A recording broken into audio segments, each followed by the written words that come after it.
দেহে ক্ষয়, শরীরে ক্ষুধা, মনে হতাশা আর নিঃসঙ্গতা।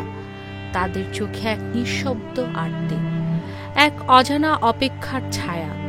মনে হয় ভাঙা ঘরের ভাঙা দরজায় এসে দাঁড়িয়েছে মৃত্যুদূত, নিশ্চুপ ও নির্দয়।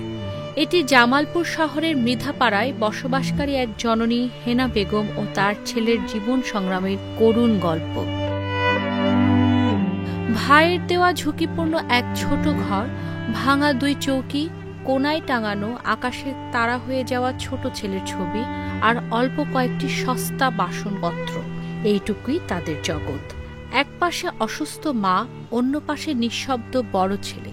অভাব আর ব্যথায় জর্জরিত এই 2 জনের দিকে ফিরেও তাকায় না ইট পাথরের এই ব্যস্ত শহরের যান্ত্রিক মানবগুলো।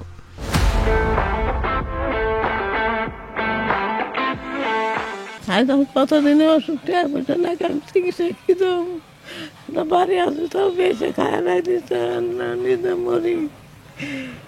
আল্লাহরা দেখবো, আপনারা দেখবেন, মরলাম গেল মাটিতে থাকবেন, এইটুক তো আসাই। আমার একদিন সাহায্য করে আমি খাই। সত্তরোর্ধ্ব হেনা বেগম 2 যুগ আগে হারিয়েছেন স্বামীকে, 10 বছর আগে ছোট ছেলে শাহিন মিয়াকেও। মেয়ে সুইটি আক্তার আছেন শ্বশুর বাড়িতে। বড় ছেলে শেখ ফরিদ 2 বার স্ট্রোকে এখন প্রায় শয্যাশায়ী। বয়সের ভারে ক্লান্ত হেনা বেগম যেখানে সেবা পাওয়ার কথা, সেখানে ছেলের সেবায় ক্লান্ত দীর্ঘদিনের শ্রবণ প্রতিবন্ধী হেনা বেগম। আর ফরিদ দোষ দিচ্ছেন নিজের জীবনকেও। আমাদের জীবন আর জীবন নাই। সে বয়সে আমার মা আমার দেহার কথা, আমার মাই আমার দিকে দেহে, আমরা অসুস্থ। প্রতিবেশী আর কিছু স্বজনের দয়ায় কোনো মতে চলছে 2 বেলার খাবার, কিন্তু হেনা বেগমের জীবনে এখন সবচেয়ে জরুরি প্রয়োজন চিকিৎসা। শরীরের ব্যথা, মনের ভার যেন দিনকে দিন গিলে খাচ্ছে তাকে। সরকার কিংবা কোনো হৃদয়বান মানুষের একটু সহায়তায় হতে পারে তার শেষ আশ্রয়, এমনটাই বলছেন এলাকাবাসী। খাওয়া দাওয়া মাইসেরন থেকে চায় চায় খা, ওদের তো কামাই রোজগারের কোনো লোক নাই।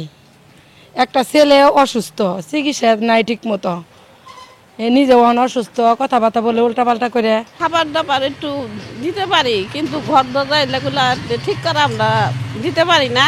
তার ওষুধপাতি চিকিৎসা আমরা এটা করতে পারি না, এটুকু আমাদের সরকারের কাছে আবেদন। ওনার যে পরিবারের লোকজন আছে, আত্মীয় স্বজন, এরাও ততটা সচ্ছল না যে সবসময় ব্যাকআপ দিবে। এখন এই অবস্থাতে যদি ধনবান কেউ থাকেন বা সরকার যদি সাহায্য সহযোগিতা করে, তাহলে হয়তো ওরা কিছুটা বেটার লাইফ লিড করতে পারবে। বিষয়টি নজরে আনলে ফাতেমা বেগমের মতো হেনা বেগমের কাছেও ছুটে যান জামালপুর সদরের উপজেলা নির্বাহী কর্মকর্তা, দেন খাদ্য ও আর্থিক সহায়তা। তাদের চিকিৎসা ও বাসস্থানের জন্য আরও উদ্যোগ নেওয়ার কথা জানান তিনি। আমাদের হাসপাতাল সমাজসেবা কার্যক্রমের আন্ডারে তাকে কিভাবে ওই সেবাটা পাওয়াটা নিশ্চিত করা যায়, আমি সেই ব্যবস্থা করব। আশা করি তার চিকিৎসার ব্যবস্থা আমরা করে দেব। যন্ত্রণার সাগরে হাবুডুবু খাচ্ছে মা ও ছেলে। বাঁচার আরতি, অসুস্থ শরীর ও নিঃস্ব জীবন দাঁড়িয়ে আছে মৃত্যুর কিনারায়। একটু সহানুভূতি ভিড়িয়ে দিতে পারে দুজনের বেঁচে থাকার স্বপ্ন।